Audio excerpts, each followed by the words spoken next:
নমস্কার বন্ধুরা, welcome to my channel SB explorer. তো বন্ধুরা, সকলকে জানাই গুড ইভিনিং। তো আজকের ভিডিওতে কিছু গুরুত্বপূর্ণ বিষয় নিয়ে আলোচনা করতে চলেছি। তো যারা চ্যানেলে প্রথমবার এসেছো অবশ্যই সকলে একটা করে সাবস্ক্রাইব করে দিও। সাবস্ক্রাইব করা সম্পূর্ণ ফ্রি। যারা যারা ভিডিও দেখবে একটা করে সাবস্ক্রাইব করতে কিন্তু কেউ ভুলো না। তো বন্ধুরা, প্রথমেই যে আপডেটটা দিয়ে শুরু করব সেটা হচ্ছে আজকে রিলায়েন্স ফাউন্ডেশন ডেভেলপমেন্ট লিগে কিন্তু ইস্ট বেঙ্গল এবং মোহনবাগান মুখোমুখি হয়েছিল। কলকাতা ডার্বি ছিল। তো সেই কলকাতা ডার্বিতে 5-1 গোলে ইস্ট বেঙ্গলকে হারিয়ে দিল মোহনবাগান। তো ব্যাপারটা হচ্ছে আজকের ম্যাচে জোড়া গোল করেছেন মোহনবাগানের হয়ে সুয়েল ভাট, এছাড়া শিবাজিৎ, টাইসন এবং দীপেন্দু বিশ্বাস গোল করেন। এছাড়া ইস্ট বেঙ্গলের হয়ে একটা মাত্র গোল করেন আমন। তো এইভাবে কিন্তু 5-1 গোলে জয়লাভ করে মোহনবাগান। তো মোহনবাগানের ছোটরা কিন্তু অবশেষে ইস্ট বেঙ্গলকে 5 গোল দিয়ে দিল এবং 5-1 গোলে কিন্তু জয়লাভ করলো। কলকাতা ডার্বির রং হলো আবার। তো আরএফএল ডিএল লিগে কিন্তু কলকাতা ডার্বির রং সবুজ মেরু। এরপর তোমাদের যে আপডেটটা দেবো সেটা হচ্ছে মোহনবাগানের মিডফিল্ড জেনারেল জনি কাউকোকে নিয়ে। তো বন্ধুরা, জনি কাউকোর কামব্যাকটা ছিল অসাধারণ। যেখানে কেউ ভাবেনি এই মরশুমেও জনি কাউকোকে ফেরানো হবে, সেখানে কিন্তু কোচ অ্যান্টোনিও লোপেজ হাবাস সেটা করে দেখিয়েছেন জনি কাউকোকে ফিরিয়ে।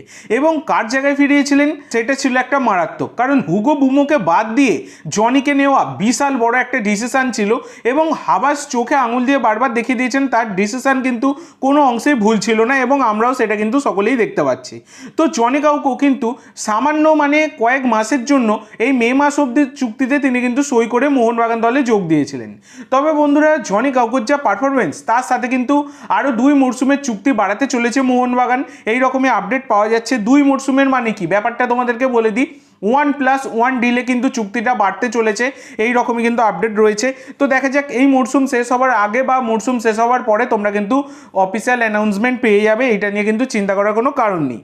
এরপরে তোমাদের যে আপডেটটা দিতে চলেছি সেটা হচ্ছে মুম্বাই সিটি এফসির স্প্যানিশ ফরওয়ার্ড ইকার গুয়ারচেনা, তিনি ছিটকে গেছেন। তোমরা সকলেই জানো, তোমাদেরকে আগেই ভিডিওতে জানিয়েছিলাম তার ইনজুরির কারণে তিনি কিন্তু গোটা মরশুম থেকে ছিটকে গেছেন। জানুয়ারিতে যোগ দিয়েছিলেন, আবার কিন্তু ইনজুরিতে পুরোপুরি তিনি আইএসএল থেকে ছিটকে গেছেন।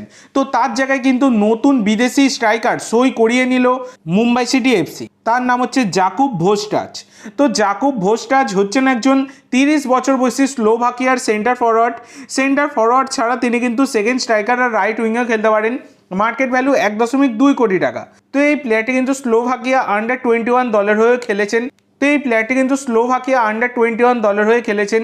এছাড়া রোমানিয়ান একটি ফার্স্ট ডিভিশন ক্লাবে কিন্তু খেলছিলেন গত সিজনে। তো এই প্লেয়ারটিকে কিন্তু সাইন করিয়ে নিল মুম্বাই সিটি এফসি। তো এই রেস্ট অফ দ্য সিজনের জন্যই তাকে আপাতত সাইন করানো হয়েছে, পরবর্তী ডিসিশন কিন্তু তাকে নিয়ে পরে আসবে। তো সাইনিংটা বেশ ভালো মুম্বাই সিটির জন্য, সেটা কার্যত তোমরা বলতেই পারো।